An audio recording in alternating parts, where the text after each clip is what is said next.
Hi friends, it's Udaya from Backyard Garden Highlights. Hope you guys are doing great today. It's a beautiful sunny day before a terrible winter weather tomorrow and day after tomorrow. So I thought I will go and check how my dahlia tubers are looking in my unheated garage that I left for overwintering them. Also I want to share it with you some of the knowledge and the learning experience that I gained by growing dahlia tubers last year.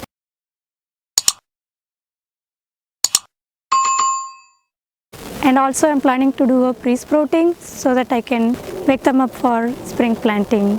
Dahlias are warm weather plants and their foliage cannot tolerate the freezing temperature. The first hard frost, which is lesser than 32 degrees Fahrenheit or 0 degrees Celsius, will actually kill the dahlia plants. I will throw back some of the video clip that I have taken after first frost in 2021. You can see all the leaves and the flowers, everything turn into black. The plant may look dead, actually it is not. The soil was still warm and the tubers were protected from the warm soil. If you live in zone 8 through 10, then you may just need to cut back the plant up to 4 inches above the soil level and leave them, and they will be coming back in next spring. If you live in zone 7, most of the times the probability of getting 20 degrees Fahrenheit, which is minus 6 degrees Celsius, is less. If you heavily mulch the plant, then you should be able to overwinter them in the ground itself. You don't need to dig them up.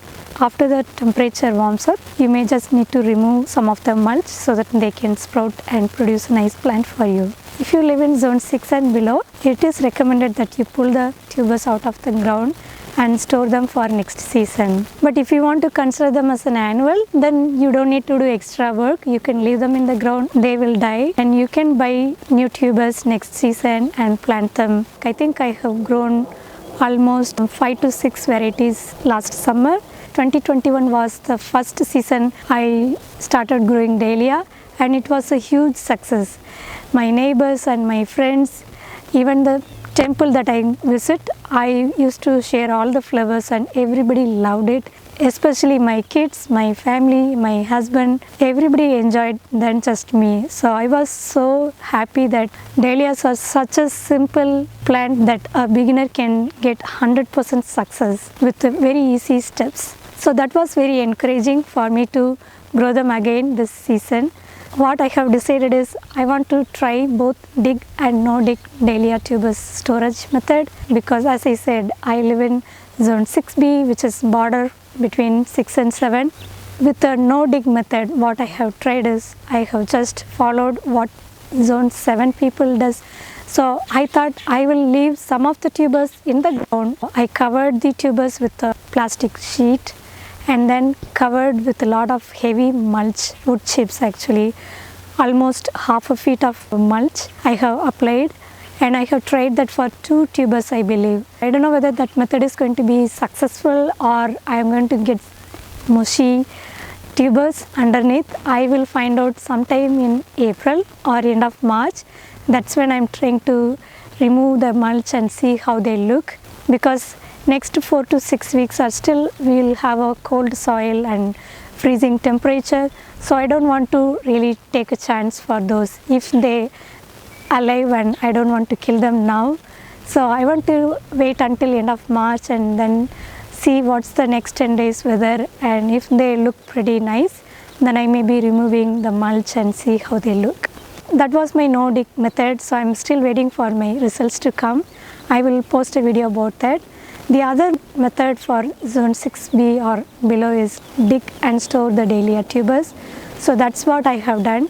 I have dug up almost I think 3 to 4 tubers from my sun raised bed, and also I grown 3 dahlia plants from the seed collection from Johnny's Giant Dahlia Mix. I have dug those 3 tubers as well.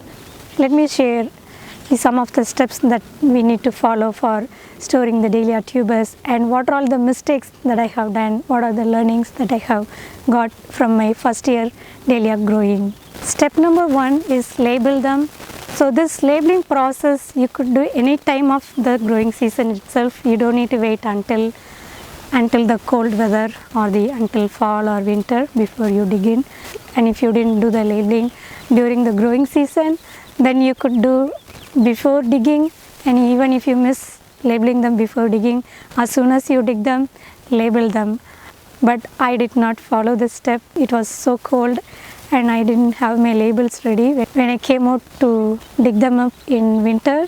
Because it was a cold season, everything was challenging for me. So I thought I'll label them next day. I kept on postponing by looking at the cold weather outside, and that's it, I forgot. Since that was very smaller number of tubers that I dug up last winter, I think I can recall what each plant is by looking at the size of the tubers. It's going to be guess. I may not be 100% accurate. Step number 2 is cutting back. As soon as the first hard frost is done, you will notice all the plants, flowers and stems will go into dark or black color. You can leave the Dahlia tubers up to 1 or 2 weeks. That will aid the tubers to harden them off. I really felt that is something, even though it is optional, I really thought that based on my experience, it is really good to leave them in the ground for 2 weeks and let the skin tighten off so that when you wash them, they don't peel off and they will store pretty well. One mistake I have done is, I think I have used jet spray mode in my garden hose. You know, right? It's high speed spraying water. The skin got peeled off and I did not realize until after I washed them off. That was a blunder mistake I have done. And the third step is digging the tubers. This step is needed for the people who live in zone 6 and below. Third step, digging up the Dahlia tubers is really crucial because this is what's going to contribute 80% of your success for storing the Dahlia tubers. When you plant the Dahlia tubers, you would have planted a handful size of tubers. Don't go with that mindset that the tubers are going to be in that size. You won't believe, guys, what I have got maybe 5 times bigger than what I have planted. So keep that in mind. Go slowly. The Dahlia tubers are very brittle. After you dig entire root ball or the entire tubers, remove any tubers that you have accidentally pierced through or cut it, because they are more prone to rot and they are more prone to damage the other tubers. So it is always better to remove any damaged tubers from the overall storage so that you can save rest of the tubers nicely for your next season. Step number 4 is drying the Dahlia tubers. It is recommended that once you dug them up from the ground, leave them in a nice ventilated, air circulating for a couple of days for dry nicely before you could prepare them for storage. I had a big mistake. This step also, so I want to share the fun part in my step 4, drying them. So I have actually taken them inside my house and I put them on the countertop and I have let them dry for a few days. They shrinked and I couldn't see the tubers. The shape itself kind of gone. I still kept them in my storage. But I think that's a good learning for me. As part of drying process, it is ideal to keep them in nice ventilated, air circulating area where you don't get freezing cold like attached garage or unheated basement. So that's the learning, guys. If you want to cut them into single tubers so that you can save some of your storage space, then you may need to wash the tuber before you can cut them. If you are planning to cut them only in spring, then you don't need to really wash them now. For drying the tubers, you can just leave the soil in the tubers as it is. The soil will give the tubers nice protection unless you want to clean them for now to cut for saving your storage space. The next step is packing your Dahlia tubers for storing them nicely. After you dug them up, you have different options to pack them before you want to store them. One method is you can keep all the tubers in a heavy duty black garbage bag. You can just spread all the tubers close to each other and just keep them in an open way. Don't seal them. Other method is you can keep them in a nicely ventilated cardboards, or you can keep them in a plastic bag with a damp growing medium like peat moss or vermiculite. I really can't handle too much cold. Garden activities during the winter time is little bit challenging for me, even though I like doing it. I just left our tubers in one of the cardboard and I put couple of cardboards on top of that and I just left them in my unheated attached garage. You can pack in different ways like mentioned, and once you pack it, then you need to find where you are going to store them. Dahlia tubers store well in a temperature between 50 to 60 degrees Fahrenheit. and also they need to be stored in a dark place. So the ideal location is unheated basement. Zone 6 and 7 can keep these Dahlia tubers stored in your attached garage, but make sure they don't get freezing cold. If they get freezing cold, then they will be frozen and you may not get plants out of it. In addition to that, you may need to go and check often to make sure the Dahlia tubers are okay.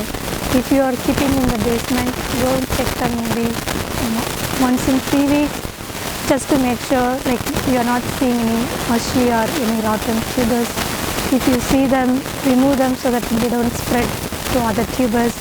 And if you see them wrinkled or desiccated, then you need to spray a bit of moisture in the growing medium so they stay fresh and they don't get dehydrated. But if you store them in a garage, make sure to check them and see. If you see the tubers start splitting, that means they are getting impacted with the freezing cold. So any uninfected tubers, you may need to take them to the garage so that you can at least kill the rest of the tubers. That's pretty much how I overwintered my Dahlia tubers, guys. Now let's talk about how I'm going to pre-sprout them. Dahlia tubers actually currently, if you look at, they are in the dormancy state. Basically they are sleeping now. The last frost date for my growing zone comes around mid of April. Last year actually I planted these Dahlia tubers, I believe sometime maybe May month. If you want to really start enjoying the bloom early in the season, what you could do now is you can pre-sprout your Dahlia tubers. Even if you bought from your local garden center, nurseries or online purchase, you could actually pot them up now. They can be kick-started with your growth and they will be ready to plant as soon as the soil is warm enough and there is no danger of frost in your growing season. If you live in zone 6B, you can actually start pre-sprouting the Dahlia tubers now. Basically, pre-sprouting Dahlia tubers is something I'm trying this year, but I believe it's going to be very simple and easy way. All we have to do is just take 1 inch of soil in the pot or in any place where you want to start pre-sprout your Dahlia tubers and place your Dahlia tubers. When you place the Dahlia tubers, you need to make sure the stem level is facing up and the tubers are pointing down. And after you place the Dahlia tubers, you can just apply soil that covers up to the tubers level. It is not necessarily that you need to pack the soil very tightly because they just need some moisture and some medium to wake them up from the sleeping. So you don't need to really put a lot of soil for this process for pre-sprouting Dahlia tubers. This is how the Dahlia tubers look now. I can plant without removing the dirt, but I'm trying to see how healthy they look from unheated garage storage method and see if I need to change my storage method next year. I think this is Thomas Edison. Enjoyed huge, radiant, fantastic purple flowers until frost. Tubers look so dry, but it is looking viable and sturdy. I'm hoping that this would produce a plant this season. Let me see my luck. This is Crazy Love Dahlia. It bloomed in white with lavender pink edge and a yellow glow in the center. It is a small plant compared to the dinner plate dahlias, but grown more than 3 feet. Had lot of blooms covering the entire plant, almost produced the blooms until end of the fall, I believe. Not sure if this tuber is looking okay or not. If at least one growing point is healthy, I should get a plant from this tuber. Fingers crossed. This is Garden Wonder Dahlia. This was one of the best dahlia that I grew last year. It stopped bloom around I think mid of October. Unfortunately, this tuber doesn't look great now. I doubt if this is going to produce any plant at all for me. I think I killed the tuber. These are the ones that I grew from seeds. I messed up by washing it with jet spray and then dried them over the counter. I completely spoiled these tubers before even storing them, but I thought I'd just keep it to see what happens, and this is how they look. They are completely dry and I don't think they are any viable tuber at all, but I'm going to try planting them and see if anything happens to them, and I'll monitor them and see if they get rot. I'll remove them from the box so that I don't really spoil other tubers. I'm planning to use cardboard method this time because like the tubers are huge in size and I don't have a pot that can accommodate that much tuber, and I'm not thinking to cut them up. Actually, I'm thinking to plant them as is, at least for now. So I'm going to use a cardboard method. I have taken a big cardboard box today and I'm going to place maybe 1 or 2 inches of soil on the cardboard base, and I'm going to place all the tubers on top of that close to each other and then cover them with soil and spray a little bit of water to keep the soil moistened. Alright guys, hope you guys liked watching this video. I'll see you in another video. Please subscribe to my channel and thank you for your support.